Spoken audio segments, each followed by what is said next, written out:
Halo brother, dimanapun kalian berada, semoga baik-baik saja, sehat dan banyak rezekinya. Pada episode kali ini, kita akan membahas alur cerita dari sebuah film yang beradrenalin. Semua pendekar yang ada di film ini awal munculnya para pendekar sakti tingkat dewa, seperti Neja, Yang Jian, dan Lei Jianxi. Tidak usah berlama-lama lagi, kita masuk ke alur ceritanya.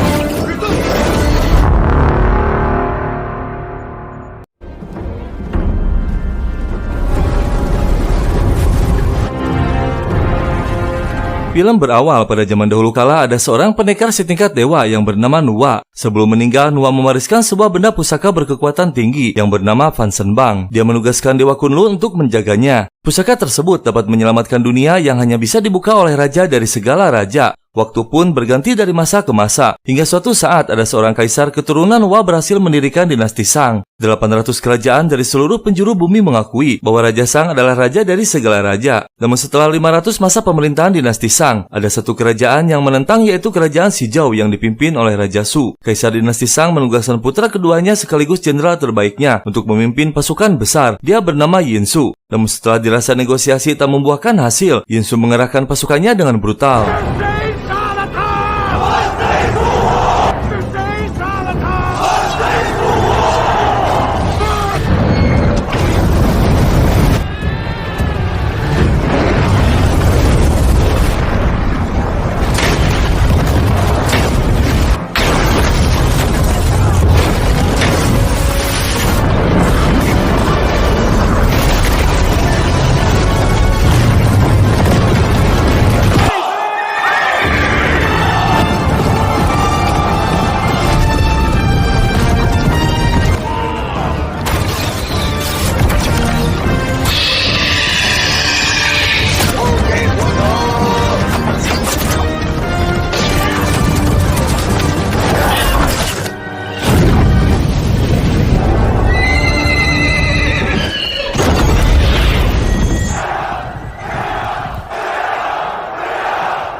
Penyerangan pertama gagal, tak disangka pertahanan kerajaan Xizhou sangat kuat. Yin Su pun murka, dia menutup penglihatan seluruh kuda perangnya. Kali ini Yin Su sendiri yang memimpin langsung penyerangannya.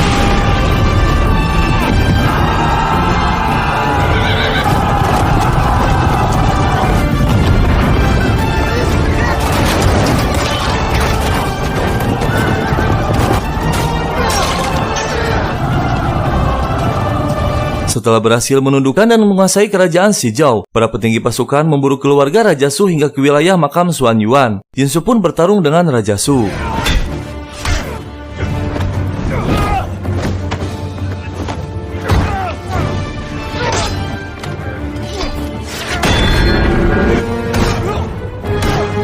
Yin Su akhirnya berhasil menghabisi Raja Su. Terlihat putri Raja Su yang bernama Sudaji sedang berada dalam kereta. Dia memutuskan untuk mengakhirinya juga setelah melihat sang ayah tewas. Yin Su yang terluka meneteskan darahnya ke bawah makam, hingga tersengaja membangkitkan siluman rubah yang terkurung ribuan tahun. Dan secara bersamaan, badai salju pun menghantam.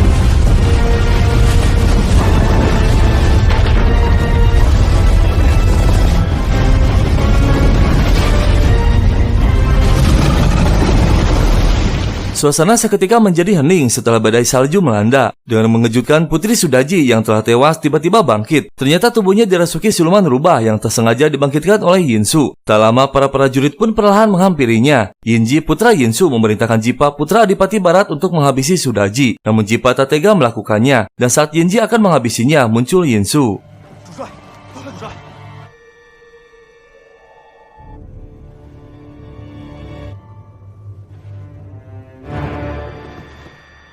Setelah memenangkan pertempuran, para prajurit bersantai sambil merayakan kemenangannya. Sementara Sudaji dibawa ke tenda oleh Yin Su. Dia memaafkan dan membiarkannya hidup karena terpesona dengan kecantikannya. Dengan mengejutkan, Sudaji mampu menyembuhkan luka Yin Su dalam sekejap. Dia juga menjanjikan mampu menjadikan Yin Su menjadi raja dunia.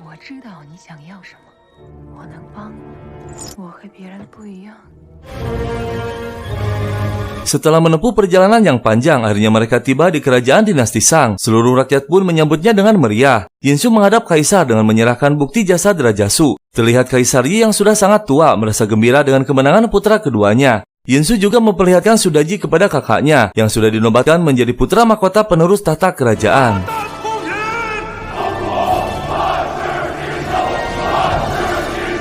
Untuk merayakan kemenangan, Kaisar mengadakan pesta. Terlihat para prajurit terlatih sedang menghibur Kaisar. Putra mahkota pun mengikuti gerakan mereka yang membuat Kaisar tertawa gembira. Namun tiba-tiba dengan mengejutkan, putra mahkota melesatkan pedangnya kepada Kaisar hingga tewas, yang sontak saja membuat semua terkejut.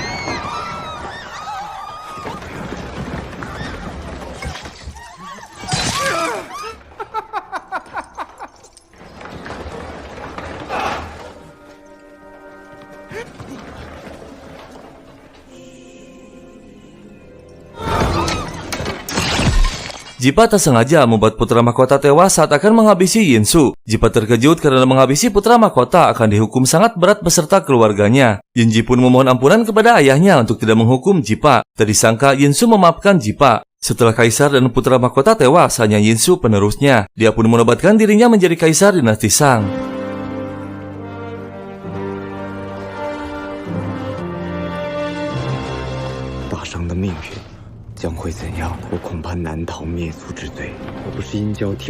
Di tempat lain di kediaman para dewa, mereka melihat dunia akan kacau setelah tewasnya Kaisar Yi. Rakyat akan sengsara dan kezaliman terjadi di mana-mana. Mereka pun memutuskan saatnya untuk menurunkan pusaka Fansanbang ke bumi untuk diserahkan kepada raja dari segala raja, karena hanya raja tersebut yang mampu membukanya, dan Dewa Agung akan menentukan siapa yang akan diutus untuk mengirimkan pusakanya. 封神榜下山的时候到了，他来开榜封神，只要把封神榜送到人族天前，拯救众生。师尊，弟子愿望。何不交由师尊决定，谁是最合适的持榜人？ Di istana Yusu, terlihat salah satu dewa bernama Jia dan dua pengawalnya Neja dan Yang Jian menawarkan diri untuk mengirimkan pusakanya. Dewa Agung menjelaskan siapapun yang turun ke bumi dan menyentuh Fansanbang, maka seluruh kekuatan dewa akan menghilang dan tak akan bisa kembali lagi ke istana. Jia pun bersedia menanggung semua risikonya demi kedamaian dunia. 法力尽失，变回凡人。修仙者一旦触碰到封神榜，重返昆仑。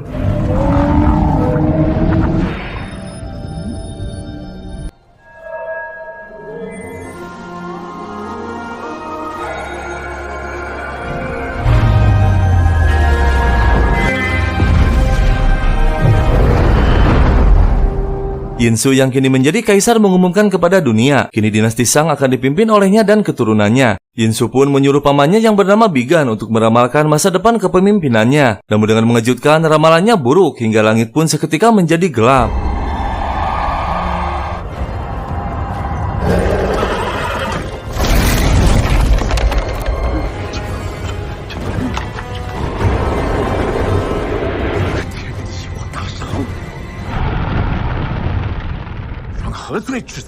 Yinsu terkejut dengan hasil ramalannya. Bigan menjelaskan bahwa dinasti Shang akan hancur karena terkena kutukan. Ternyata putra mahkota tak sadar dirasuki oleh roh jahat hingga menewaskan kaisar. Semua ini adalah perbuatan Sudaji yang tak diketahui oleh siapapun, yang disetujui oleh Yinsu agar dia menjadi kaisar. Namun gelar raja dari segala raja tak dinobatkan kepada Yinsu karena dia melakukan siasat buruk memaksakan diri untuk menjadi kaisar.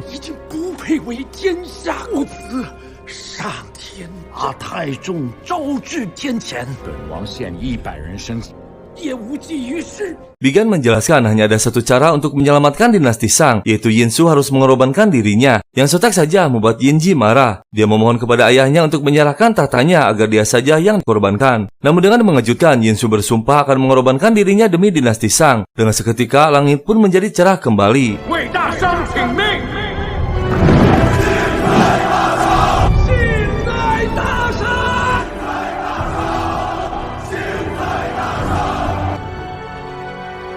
Yinji dan ibunya khawatir dengan ayahnya yang tak kunjung keluar dari ruangannya. Yinji pun pergi akan menjemput sang ayah untuk berkumpul. Namun saat di tengah perjalanan, Yinji mendengar sesuatu dari sebuah lorong kecil.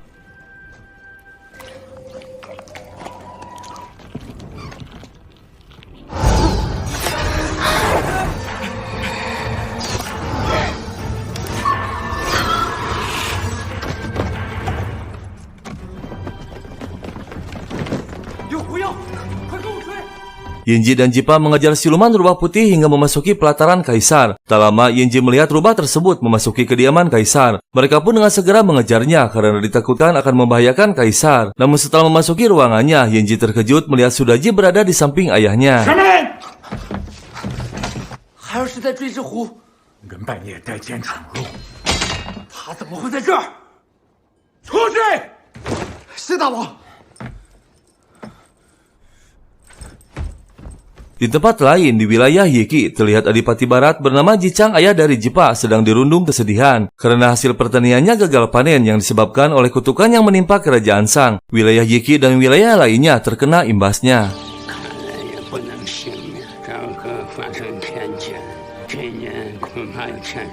积的存粮足够支撑3。 Putra pertama Jicang, yaitu kakak dari Jipa, menyarankan sang ayah untuk tidak memenuhi panggilan Yinsu ke istana karena merasa ada yang janggal dengan kejadian tewasnya kaisar dan putra mahkota dalam semalam, dan Yinju dengan terburu-buru menobatkan dirinya menjadi kaisar, lalu mendadak mengundang 4 adipati ke istana. Dia meyakini akan ada bencana jahat dari Yinsu, namun sang ayah tak bisa menolaknya, dia tetap akan pergi.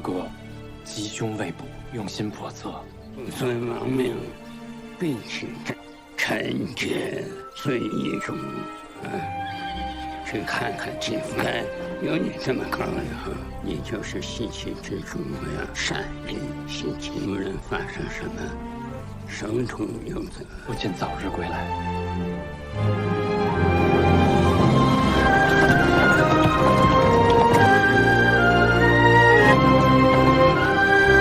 Dan akhirnya utusan Dewa Kunlun, Jia dan 2 pengawalnya turun ke bumi. Jia kini menjadi manusia biasa yang tak punya kekuatan sedikit pun. Namun 2 pengawalnya memiliki ilmu tingkat tinggi. Mereka tiba di gerbang istana namun kesulitan untuk memasukinya. Jia pun menyuap kepala pengawal dengan memberikan pil ajaib agar bisa memasuki gerbang. Namun setelah tiba mereka terkejut, ternyata dikirim ke tempat pembangunan untuk dijadikan pekerja.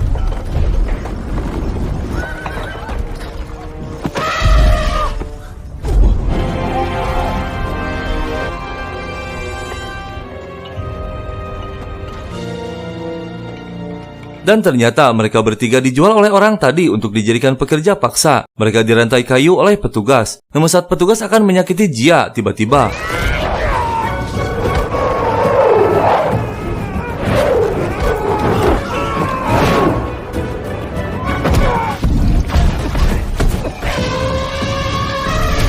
seekor gajah mengamuk yang membuat ikatan kayu besar terlepas. Jia mengeluarkan kekuatannya namun sudah hilang. Dia pun memerintahkan 2 pengawalnya untuk menyelamatkan para pekerja dari kayu besar tersebut.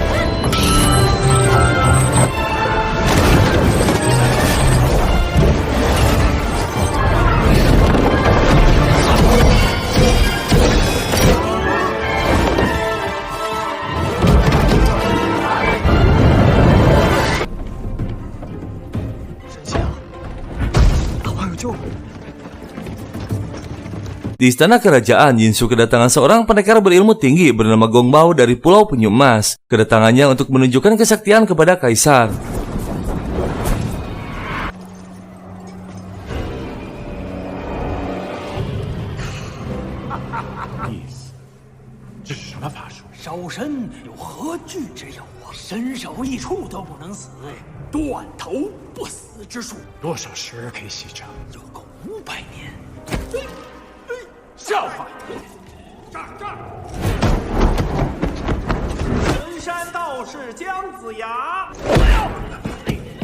Dengan waktu yang bersamaan, Jia pun dibawa ke istana yang dibawa oleh Jipa dan Yenji. Jia berhasil meyakinkan Yenji karena menyaksikan langsung kesaktian 2 pengawalnya. Tak banyak basa-basi, Jia langsung menyerahkan pusaka Fansan Bang kepada kaisar. Jia menjelaskan bahwa pusaka tersebut hanya bisa dibuka oleh raja dari segala raja untuk menyelamatkan umat manusia dan menghapus kutukan. Awalnya Yinsu tak percaya, namun tiba-tiba Gongbao ikut bicara bahwa pusaka tersebut memiliki kekuatan sangat besar yang diciptakan langsung oleh leluhur dinasti Sang, yaitu Nuwa, sang pendekar tak tertandingi. Namun untuk membuktikan keasliannya harus dengan jiwa yang tewas.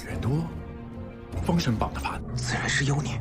大王召见。天谴未必是坏事。这封神榜如何检验真假？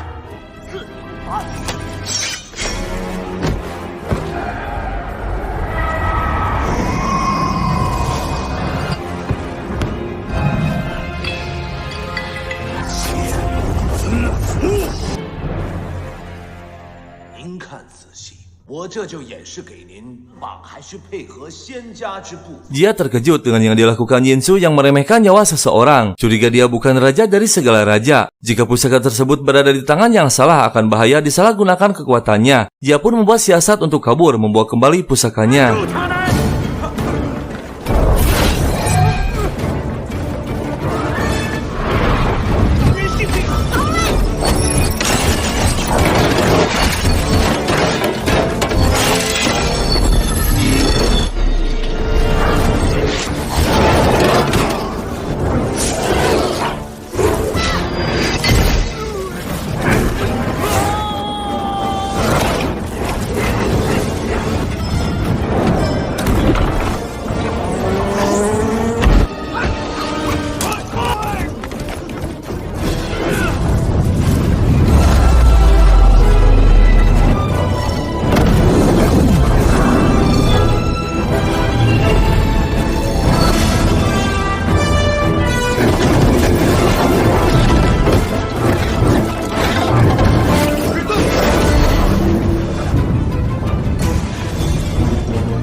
Jia akhirnya berhasil keluar dari istana membawa kembali pusakanya. Yinji dan Jipa ditugaskan kaisar untuk mengejarnya hingga memasuki sebuah hutan. Mereka membagi tugasnya dengan dua arah yang berbeda, dan akhirnya Yinji menemukan Jia yang sedang berada di tengah tebing.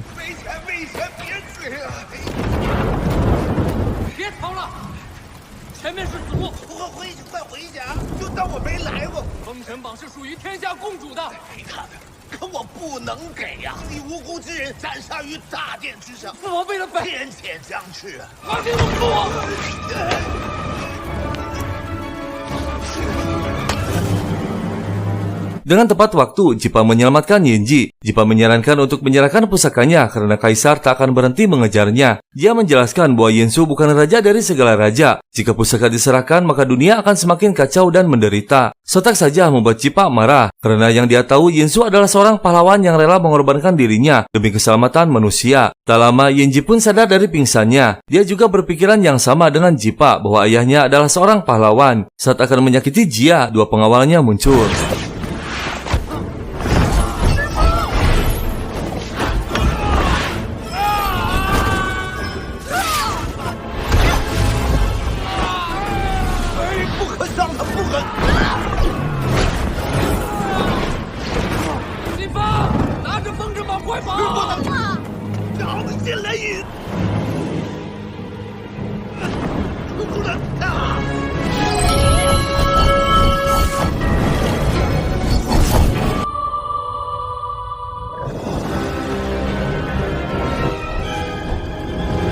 Di tempat lain di tengah laut yang mengerikan, Gong Bao menemui gurunya untuk melaporkan bahwa pusaka Pang Shenbang telah turun ke bumi. Dia meminta kekuatan yang lebih besar untuk menghadapi kesaktian Yang Jian dan Neja. 什么不把他带来给我？昆仑妖道。什么昆仑妖道？我们去教教他们。这是移魂符。谢师傅。 Akhirnya Jia berhasil diselamatkan. Kedua pengawalnya meminta penjelasan kenapa pusakanya tak jadi diberikan kepada Yinsu atau dikembalikan lagi kepada Dewa Kunlun. Jia menjelaskan bahwa Yinsu bukan raja yang sesungguhnya. Dia harus menunggu kemunculan raja dari segala raja. Dan tiba-tiba petir turun ke bumi dengan sangat keras hingga rombongan Adipati Jichang yang akan menuju istana berhenti. Lalu dia turun dari keretanya. Dengan mengejutkan, Jichang menemukan seseorang yang baru lahir yang diduga dari bangsa siluman. Jichang pun dengan lembut menggendongnya, namun tiba-tiba dua pendekar muncul.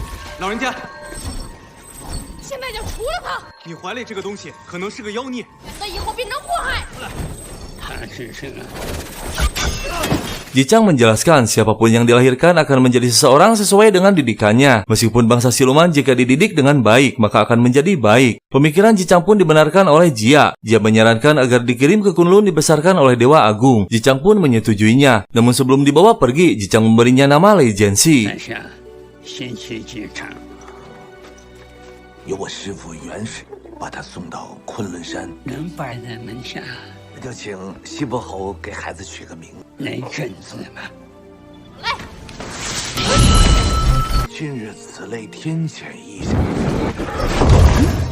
Dan akhirnya empat adipati bertemu. Sebelum menuju kaisar, Jia mengumpulkan mereka. Dia menjelaskan semuanya lalu meminta bantuan untuk melengsarkan Yinsu dari tahtanya dan mengangkat Jinji menjadi kaisar yang baru. Karena Jia meyakini bahwa Jinji lah raja dari segala raja. Pendapat mereka terbagi menjadi dua dan saling beradu argumen hingga terdengar oleh Jipa yang kebetulan sedang berada di gua yang sama. 他将自焚献祭，消除天谴。相信他会自焚。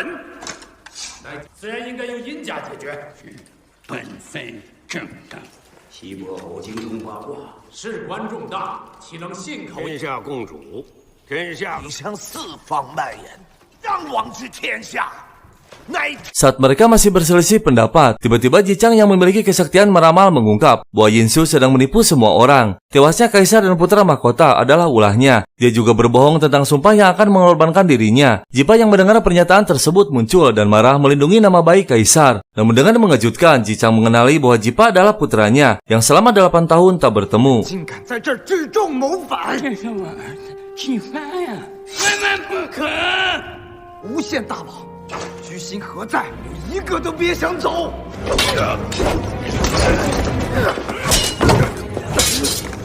我们可找到你了！不是殷商皇家侍卫。Empat adipati akhirnya dibawa ke hadapan kaisar. Kaisar menyuruh Jichang untuk meramalkan kepemimpinan dirinya. Dengan mengejutkan, Jichang mengatakan bahwa kaisar akan tewas di tangan putranya sendiri, yang sontak saja membuat kaisar murka dan menganggap empat adipati telah menjadi pengkhianat kerajaan. Dia menyuruh semua putra adipati untuk berdiri di depan ayahnya masing-masing.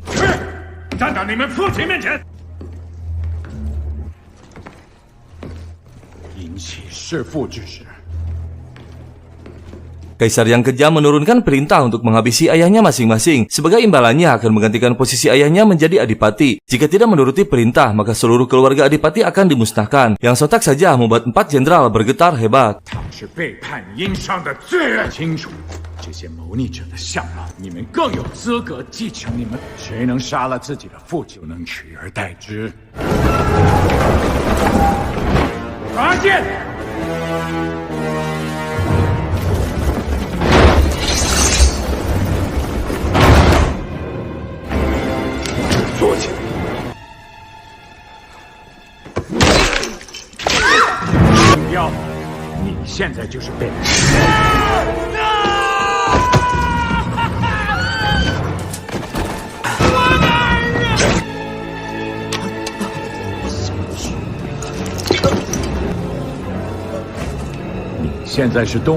Tiga adipati dan satu jenderal tewas karena tak menuruti perintah kaisar. Yang tersisa hanya Jipa seorang. Dia tak tega jika harus menghabisi ayahnya sendiri. Namun jika tak dilakukan, maka keduanya akan tewas. Jipa akhirnya membuat siasat agar keduanya selamat. Dia mengatakan jika ayahnya dihabisi, maka tak akan ada saksi bahwa empat adipati adalah seorang pengkhianat. Jichang harus meminta maaf di depan umum agar semua rakyat mengetahui bahwa Jichang adalah saksi pengkhianatan empat adipati. Jichang 乃是首犯，此次四大伯后密谋叛乱，Jichang之罪。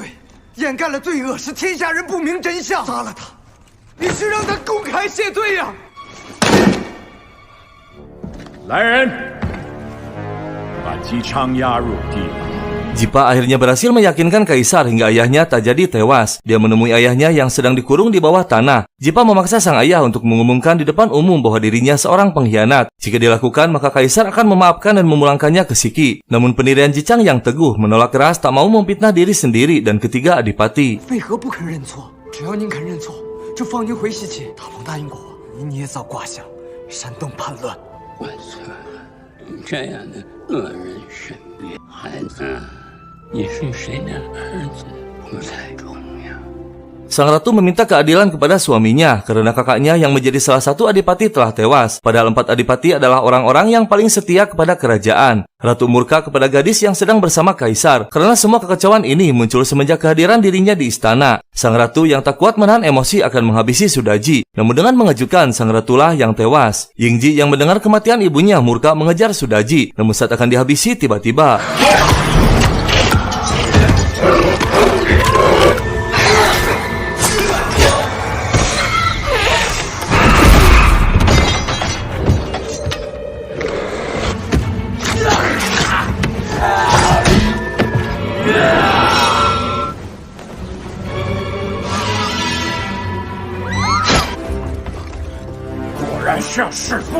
父，是人是狐妖。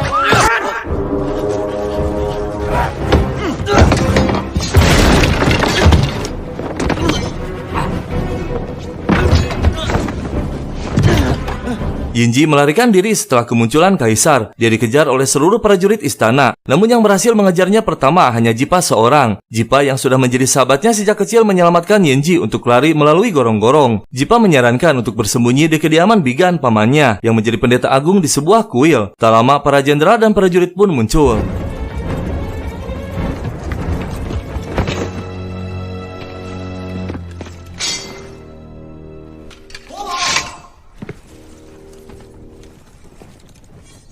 Salah satu jenderal yang bernama Yingbao mendatangi markas jenderal Jipa. Dia marah karena curiga bahwa Yinji disembunyikan olehnya. 你把银胶藏哪儿了？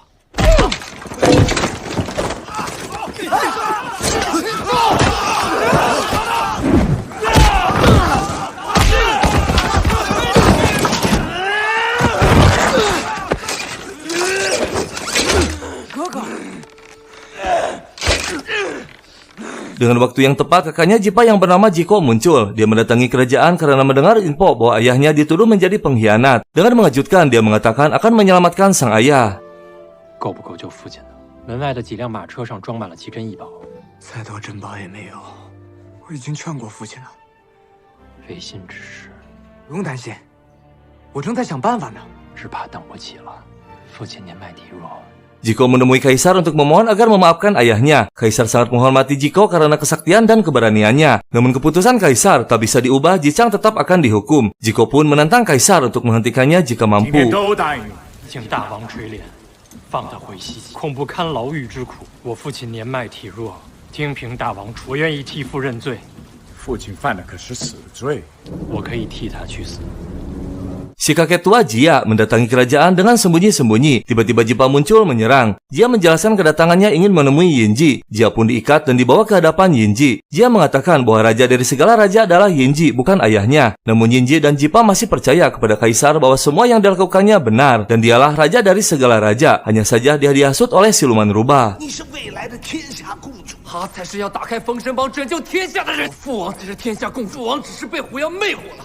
你还信他？你父亲不是被妖狐所惑。 Kaisar menemui Jichang untuk segera mengumumkan bahwa dirinya seorang pengkhianat. Jichang awalnya masih tetap dengan keteguhannya. Namun setelah melihat seruling Jiko di tangan Kaisar, dia terkejut. Ternyata Jiko sudah ditahan oleh Kaisar. Tak ada jalan lain, Jichang pun terpaksa harus mengakui perbuatan yang tak pernah diperbuatnya. Dia akan dibawa ke hadapan seluruh rakyat.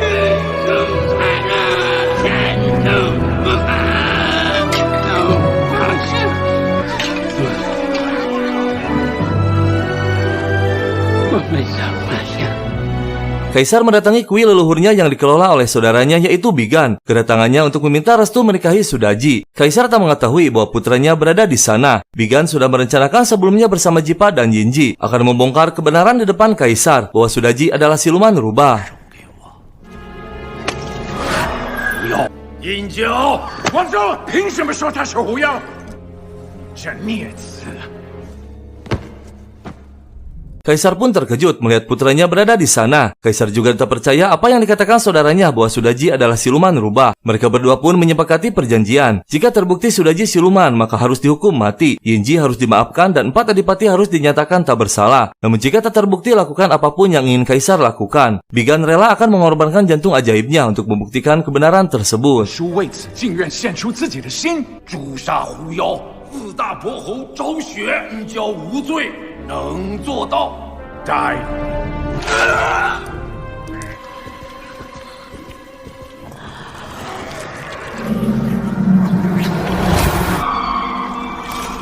大王即刻斩首！收得大王。 Dan akhirnya kebenaran terungkap sudah bahwa Sudaji adalah siluman rubah. Namun dengan mengejutkan, Kaisar mengingkari janjinya. Yang ternyata dari awal pun Kaisar sudah mengetahui siapa sebenarnya Sudaji. Kini Jipa dan Yinji akhirnya percaya bahwa Kaisar bukanlah raja dari segala raja. 祖宗在哪儿？真是祥瑞。只有他知道我要什么。你的药忘了。 太准了！把他拖出去。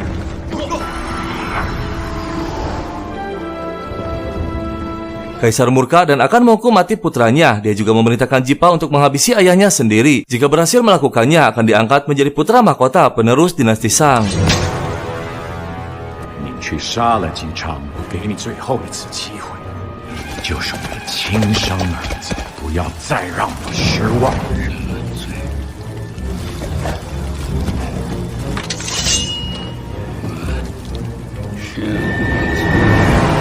Kaisar yang murka membakar kuil beserta altar leluhurnya demi keserakahan kekuasaan dan seorang wanita. Sudaji menjelaskan bahwa ratusan tahun yang lalu dia dikurung oleh Kaisar Chengtang leluhur Yinsu. Hanya keturunannya yang dapat membuka segelnya. Yang tak sengaja saat itu darah Yinsu menetes ke segelnya hingga Sudaji berhasil bebas. Lalu memasuki tubuh putri Raja Su yang sudah tewas dan berjanji akan mengabdi kepada Yinsu, membantu apa yang diinginkannya.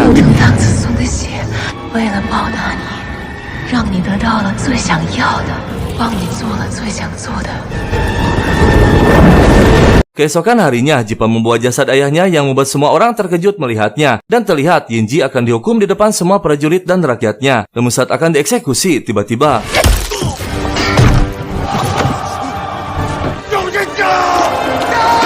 忘了一条，不然我就杀了你！继续的，兄弟们！拦住他们！开斩！兄弟。 Dengan mengejutkan, Yin Ji tewas dieksekusi oleh Ying Bao. Kaisar pun bertarung melawan Jipa. Tak lama muncul Yang Jian dan Neja. Mereka terlambat menyelamatkan Yin Ji. Dia pun memerintahkan mereka berdua untuk segera membawa Yin Ji ke Kunlun.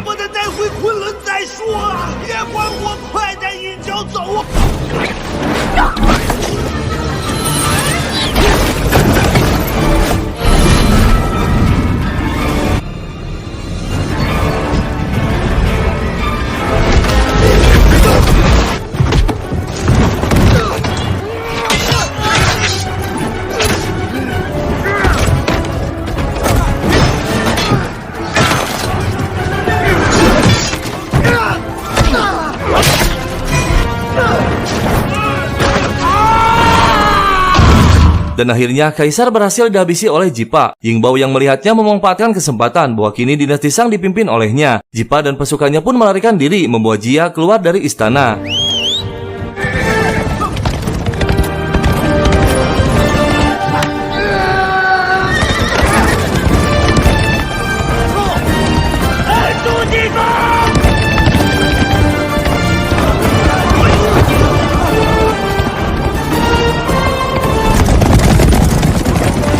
Si pendekar hitam Gong Bao muncul. Dengan kesaktiannya dia menghidupkan patung hewan raksasa. Sementara Jipa dan pasukannya dihadang prajurit penjaga gerbang. Jipa mengumumkan bahwa Yin Su sudah tewas di tangannya. Jenderal Jiang yang memimpin penjaga gerbang akhirnya memihak kepada Jipa karena dendam kepada Kaisar. 动手吧！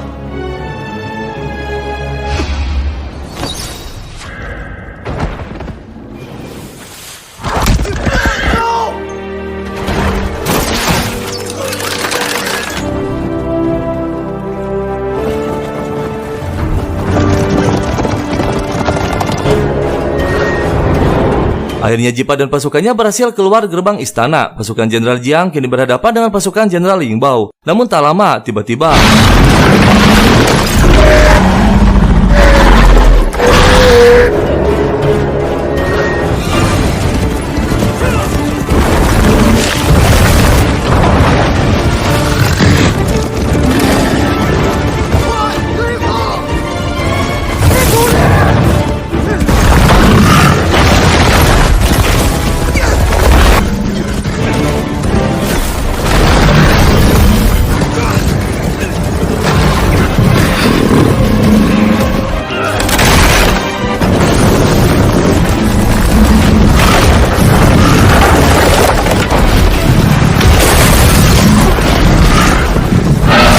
Cicang yang masih hidup dibawa pergi oleh kudanya memasuki markas perbatasan. Namun saat Cicang akan dihabisi oleh mereka, muncul Lei Jianxi.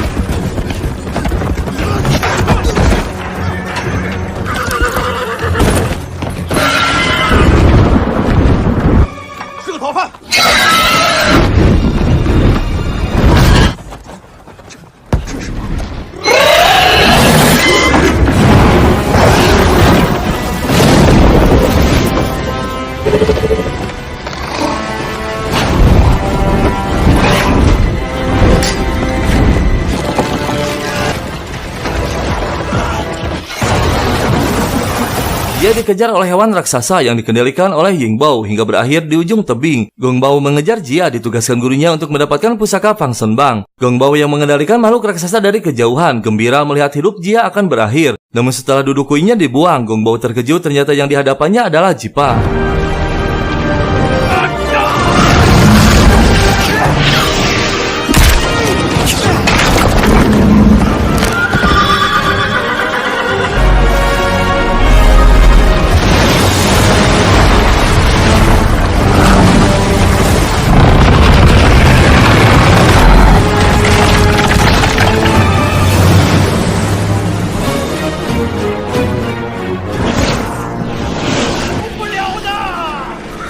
Tak disangka, ternyata Lei Jianxi siluman kecil yang ditolong oleh Jicang kini sudah besar dalam waktu yang singkat. Dia masih ingat kebaikan Jicang yang menyelamatkan hidupnya yang dianggap sebagai ayahnya.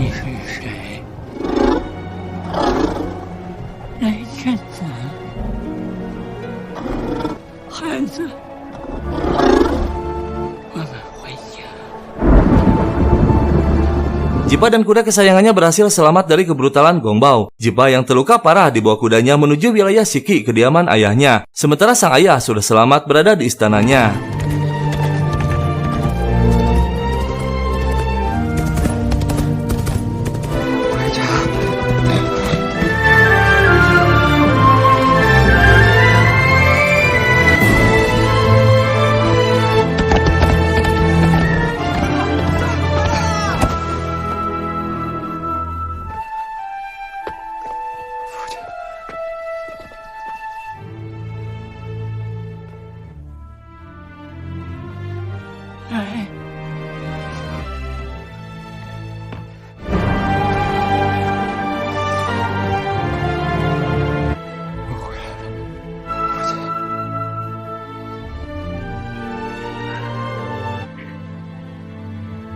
Dan akhirnya dinasti Shang runtuh akibat keserakahan Kaisar Yinsu. Terlihat Sudaji berlari menghampiri Yinsu. Dia berusaha untuk menghidupkan kembali tuannya.